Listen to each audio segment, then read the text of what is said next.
Hello everyone, my name is Anvith, and I'll be talking to you today about how you can utilize neuroscience to boost your efficiency.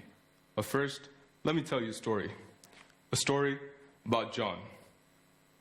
John is a student at university studying molecular biology.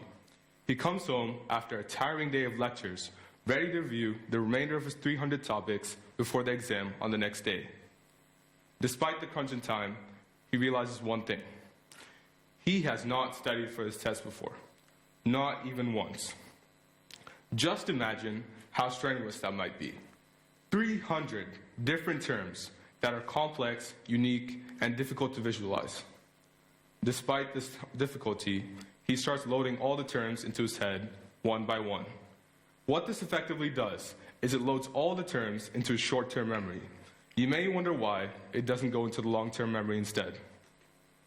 Well, according to the American Psychology Association and Nick Cornell, a Williams College psychologist, he states that in order for you to gain long-term memory storage, you must space your study sessions out in order for information to be recalled periodically. But what did John do?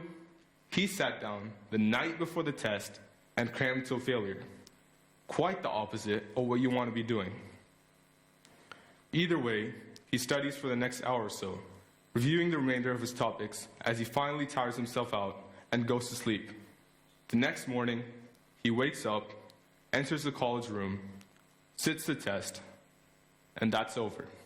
Nearly 2 weeks later, after the test results are out, can anyone guess what he got? He got 24. 24 out of 300 topics correct on the test. He is utterly dismayed, and he doesn't know why. It signifies that by merely engulfing information, content retention is not guaranteed. Sometimes, we perceive the value of retention to be equivalent to the number of words we memorize or the number of topics we study. But this is frankly not true.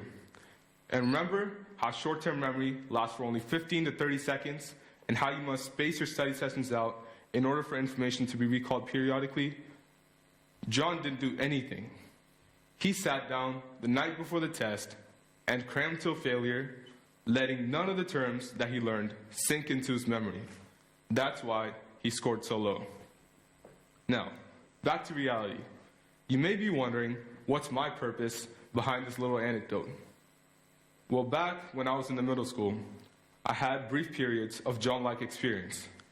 It didn't completely alter my grades because I was quick to acknowledge that I wasn't doing my time any justice.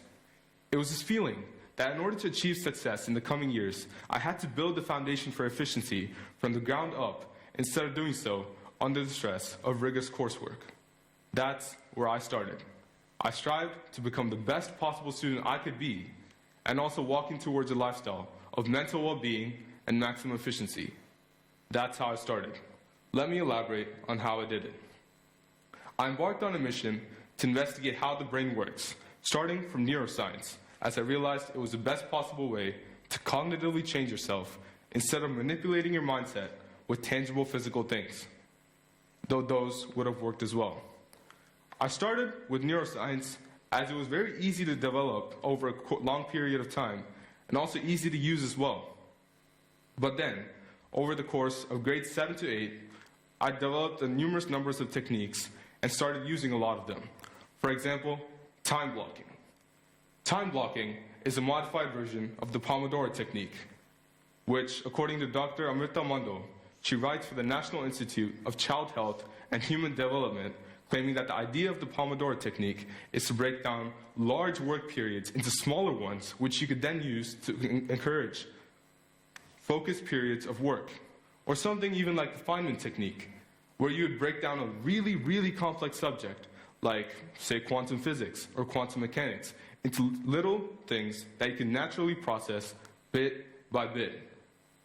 Or even something like surfing the urge, where you get an urge and you pause.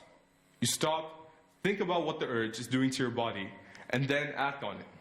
Think about whether you need to be doing that. Do you need it for your life? Probably not. If you do need it for your life, get to it. Count down from 5 to 0 and wait down till the clock reaches 0 and start acting on it. These are the 3 techniques that I started to use. Soon, I felt I felt myself being judicious with my time and using numerous amounts of hours that would have been drained away at the desk being unproductive, and instead devoted them to numerous extracurriculars. I was now thriving in 2 areas of the curriculum, within it and outside it. This was my journey. And I would like to say that truthfully, we as students are forced to work long periods of hours and then go to school the next day and regurgitate all that information on a test. But frankly, we can use little techniques to free up our valuable time. After all, time is money. We can use little techniques and incentivize ourselves, learn from people who are already doing this. These are 3 things that you can do to boost your efficiency, and it's part of the NeuroCode. And additionally, I would like to say that part of being a learner is learning how to learn. After all, when you're done with everything that you wanted to do and are about to do your favorite task in the whole wide world, there's no better feeling than that sense of accomplishment. And I would like to say, if you're struggling as a learner in this world, please feel free to use some of the strategies I mentioned. And if you're really struggling, feel free to check out my book that I wrote on this topic. It's called NeuroCode, The Guide to Superhuman Efficiency. I did it for my personal project, and I really believe that you could benefit from it. And I would like to say, as you go away from this TED Talk, you can start using any one of the techniques that I mentioned to boost your life and become the best possible version of yourself. Thank you.